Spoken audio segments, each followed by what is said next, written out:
And ఇందాక నేను రాళ్ళు వేశారు అనే టాపిక్ క్షమించాలి, మీ స్టేజ్ని కొంచెం 2 నిమిషాలు హైజాక్ చేస్తున్నాను. ఎందుకంటే దిల్ రాజు మీద ఎప్పుడు రాళ్ళు వేసే వాళ్ళ గురించి కూడా అభిమానిస్తున్న ఇంతమంది ముందు వాళ్ళ గురించి కూడా మాట్లాడాలనిపించి 2 నిమిషాలు మీడియా వారికి ఇది నా పర్సనల్ స్టేట్మెంట్గా చెప్పాలనుకున్నాను. ప్రతి సంక్రాంతికి సినిమాలు రిలీజ్ అవుతుంటాయి.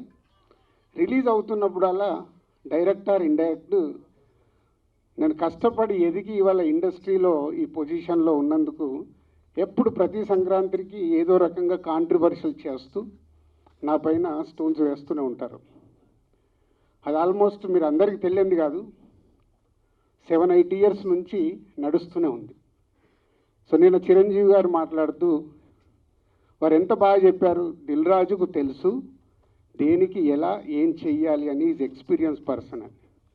కానీ ఈరోజు కొందరు వెబ్సైట్లలో చిరంజీవి గారు మాట్లాడిన దాన్ని ఇంకొకలాగా టర్న్ చేసి రాశారు. అవి 2 ప్రముఖ వెబ్సైట్లే. అంటే మీరు నా పైన ఏదో రాసి మీ వెబ్సైట్ ఇంపార్టెన్స్ని పెంచుకోవడానికి వేరే వాళ్ళు ఎందుకు వాడుకుంటున్నారు? మీకు ఇది అవసరమా? అంటే దిల్ రాజు ఏం రియాక్ట్ అవ్వడు, సాఫ్ట్గా వెళ్తాడు అనుకుంటున్నారా? తాట తీస్తా. చాలా రోజుల నుంచి ఓపిక పడుతున్నాను, ఎందుకు అని సాఫ్ట్గా వెళ్దామని. సంబంధం లేకుండా పోనీ ఆ ప్రొడ్యూసర్ వచ్చి మీ దగ్గర ఏమన్నా మాట్లాడా? మీకు అంత దమ్ముంటే ఆ ప్రొడ్యూసర్ని నన్ను స్టేజ్పై పిలిచి కూర్చోబెట్టి క్వశ్చన్స్ వేయండి. ఎందుకు ప్రతి సంక్రాంతికి నన్నే టార్గెట్ చేయాలి? ఇంతమంది నన్ను అభిమానిస్తున్నారు కదా, 95% నన్ను ఇష్టపడతారు, 5% ఇష్టపడతారా? అది ఇష్టపడరా వాళ్ళ ఇష్టం. ఒక మనిషిగా నేను అందరినీ సాటిస్ఫై చేయలేను. సాటిస్ఫై చేస్తున్నాను కాబట్టి ఇండస్ట్రీలో నాకు ఈరోజు ఇంత మంచి పేరుంది. మీ అందరికీ తెలుసు, దిల్ రాజు అంటే ఒక బ్రాండ్ బిల్డ్ చేశా. వ్యాపార పరంగా వచ్చే కొన్ని కాంట్రవర్షియల్స్ని మీరు అడ్వాంటేజ్గా తీసుకొని ప్రతి సంక్రాంతికి మీ వెబ్సైట్లు, మీ కొన్ని యూట్యూబ్ ఛానల్స్ కొన్నిటికి వాడుకుంటున్నారు. అది 100% తప్పు. మొన్న జరిగిన ఈ సంక్రాంతి రిలీజ్ల గురించి ఛాంబర్లో మీటింగ్ పెట్టి ఛాంబర్ ద్వారా డీల్ చేసి రవితేజ గారిని కన్విన్స్ చేసి ఒక సినిమాని సంక్రాంతి నుంచి జరిపాం. అది ఎంత కష్టం అది మాకు తెలుసు. తర్వాత ఉన్న 4 సినిమాలు మళ్ళీ ఎవడో రాశాడు, దిల్ రాజు గారు ఏదో తమిళ సినిమా రిలీజ్ చేస్తున్నాడని. ఎవడు చెప్పాడురా నీకు నేను రిలీజ్ చేస్తున్నానని? ఎవడు చెప్పాడు? నీ దగ్గర ప్రూఫ్ ఉందా? నేను చేస్తున్నానని ఉందా? ఆ తమిళ సినిమాను కూడా రిలీజ్ పోస్ట్పోన్ చేయించింది నేను, తెలుగులో రిలీజ్ వద్దు అని. మీకు తెలియని న్యూస్లు రాసుకుంటూ ఎందుకు వాడుకుంటున్నారు? ఇందాక నేను అన్నాను కదా, తాట తీస్తాను. ఈజీగా తీసుకోవద్దు. నా పైన ఏదైనా రాస్తే, తప్పుడు రాతలు రాస్తే, మీకు తెలియకుండా కాంట్రవర్షియల్ చేస్తే ఈ రోజు నుంచి నేను ఊరుకోను. ఇన్ని రోజులు నడిచిపోయింది, అది గుర్తుపెట్టుకోండి.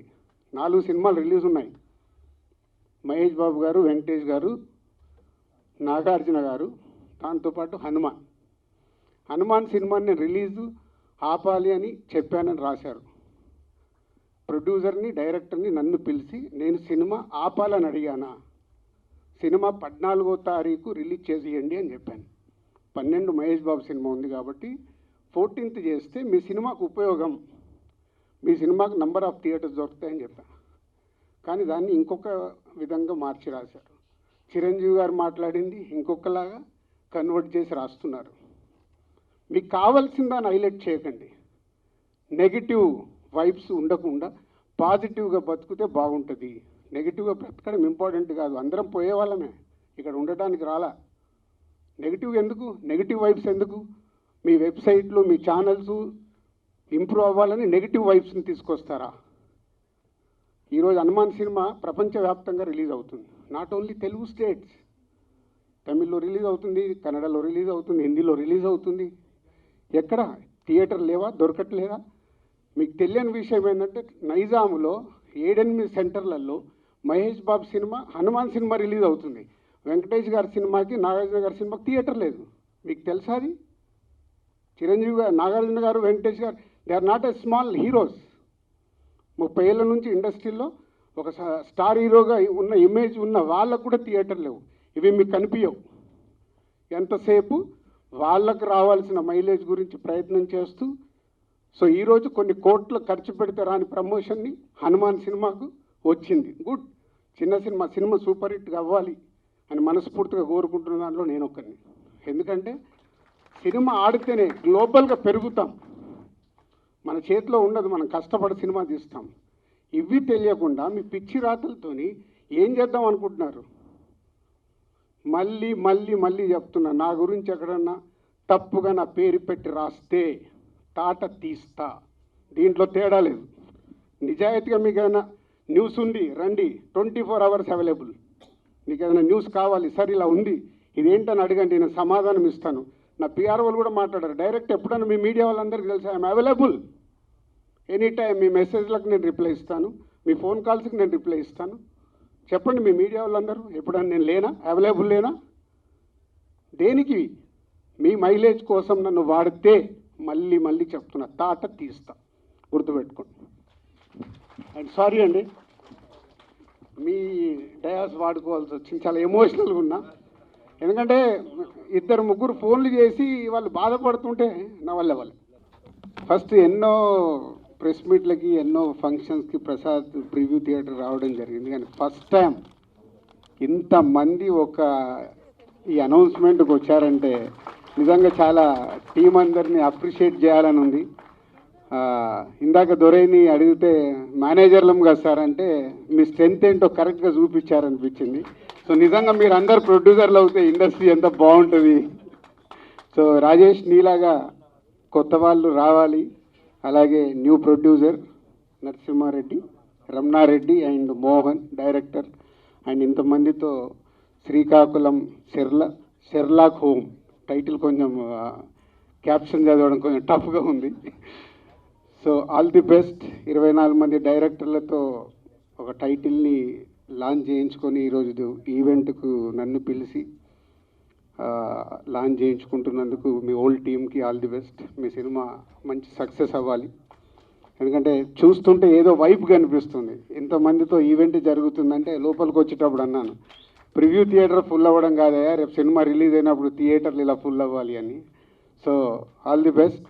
మీ సినిమా ఎంటర్టైన్మెంట్ బాగుందని చెప్తున్నారు, బాగుండి పెద్ద హిట్ కావాలని కోరుకుంటున్నాను.